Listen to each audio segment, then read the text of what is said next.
Avant toute chose, un mot.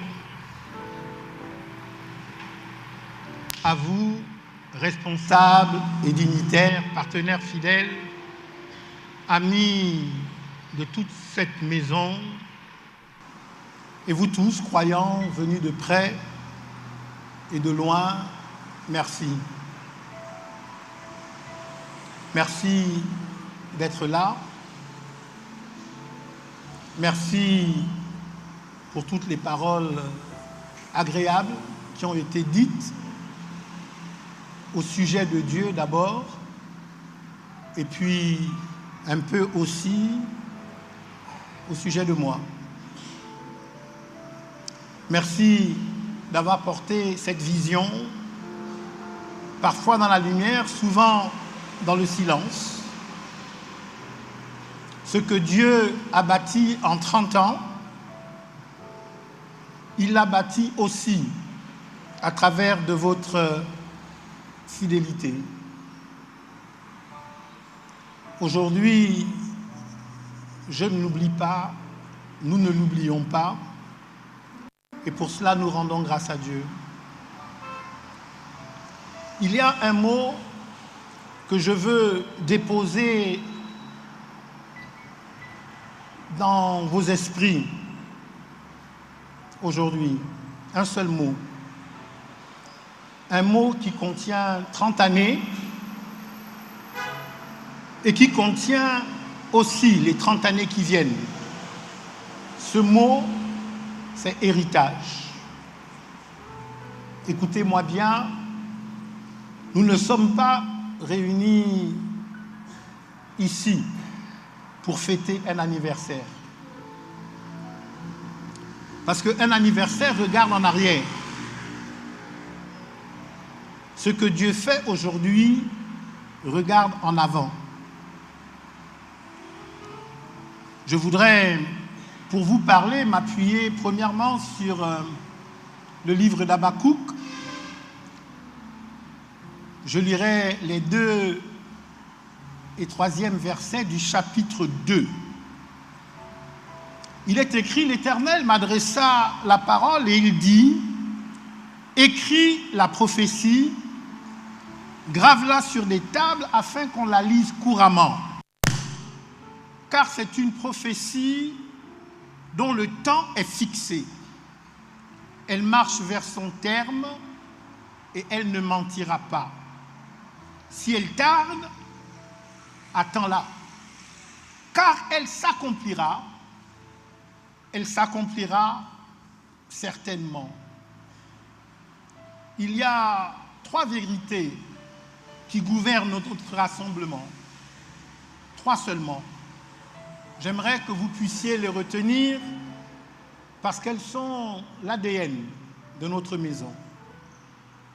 Ces 3 affirmations. Premièrement, Dieu donne une vision. Deuxièmement, les hommes bâtissent cette vision. Et troisièmement, les générations héritent de cette vision. Dieu donne une vision. Toute œuvre véritable commence dans le silence entre Dieu et un homme. Avant qu'il y ait une nation, il y a eu un appel à Abraham. Avant qu'il y ait une délivrance, il y a eu un buisson qui brûlait devant Moïse. Avant qu'il y ait une muraille élevée, il y a eu le poids d'une ville brisée sur le cœur de Néhémie. Dieu ne parle jamais d'abord à la foule. Il parle toujours à un homme. Il grave dans un cœur ce que personne d'autre ne voit encore. Il y a 30 ans, Dieu a parlé. Il a déposé une vision et cette vision, personne ne l'avait demandée. Personne ne pouvait la fabriquer parce qu'elle ne venait pas de Dieu. Non, parce qu'elle ne venait pas des hommes, elle venait du ciel. Alors, aujourd'hui, Avant toute chose, je veux rendre grâce. Non pas pour ce que nous avons accompli, mais pour ce que Dieu a initié. La gloire n'appartient pas à celui qui reçoit la vision, mais à celui qui la donne. Deuxième affirmation, les hommes bâtissent cette vision. Voilà ce que Dieu dit à Habakkuk. Grave-la sur des tables. La vision est donnée, mais elle doit être écrite. Elle doit être construite. Elle doit être portée dans le temps. Écoutez encore, si elle tarde, attends-la. 30 ans. Vous mesurez ce que cela signifie. Beaucoup commencent, peu terminent. 30 ans, ce ne sont pas 30 années de facilité. Ce sont des combats que Dieu seul a vus. Des larmes versées pendant la nuit, des saisons de sécheresse où il fallait tenir sans voir. Au milieu de tout cela, des miracles, des vies relevées, des nations touchées. Une vision qui traverse 30 ans n'est pas une vision que les hommes ont maintenue par leur force. C'est une vision que Dieu lui-même a soutenue. Et c'est ici ce que moi, je veux honorer. Non pas un homme, mais la fidélité de Dieu dans un homme. L'Écriture ne nous demande pas de célébrer les instruments. Elle nous demande de reconnaître la grâce qui a reposé sur eux. Ce que Dieu a fait à travers ce ministère et à travers son serviteur, aucune ambition humaine n'aurait pu le produire. Pour ma part, je ne célèbre pas un bâtisseur, mais je célèbre le Dieu qui a bâti au travers du bâtisseur. Troisième affirmation, les générations héritent de cette vision. Et maintenant, écoutez, car c'est ici que tout bascule. C'est ici qu'aujourd'hui cesse d'être une fin pour devenir un commencement.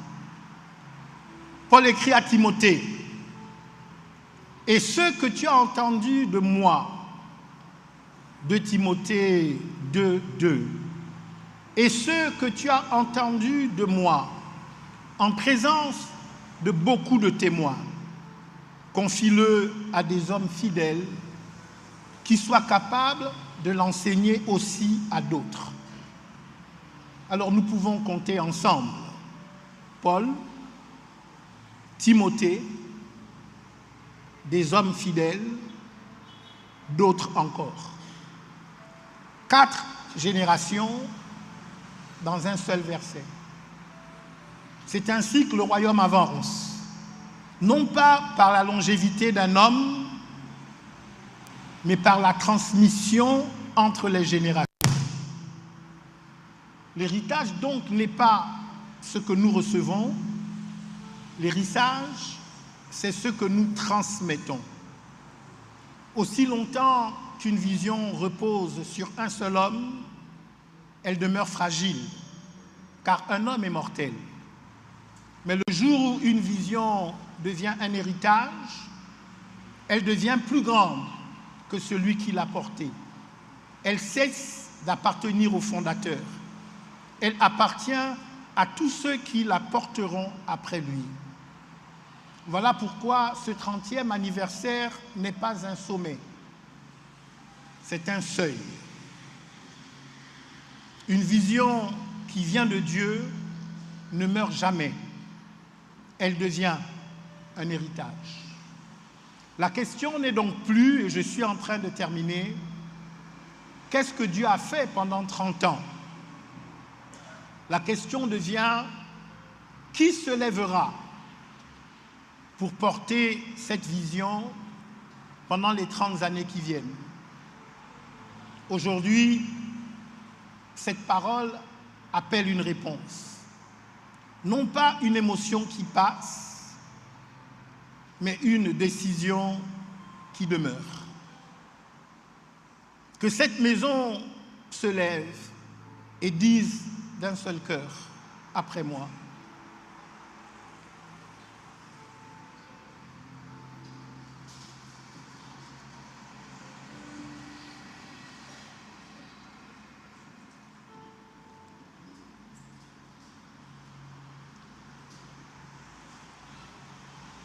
Nous recevons la vision.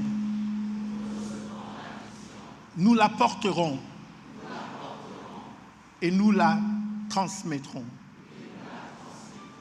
Ce que nos pères ont commencé avant nous,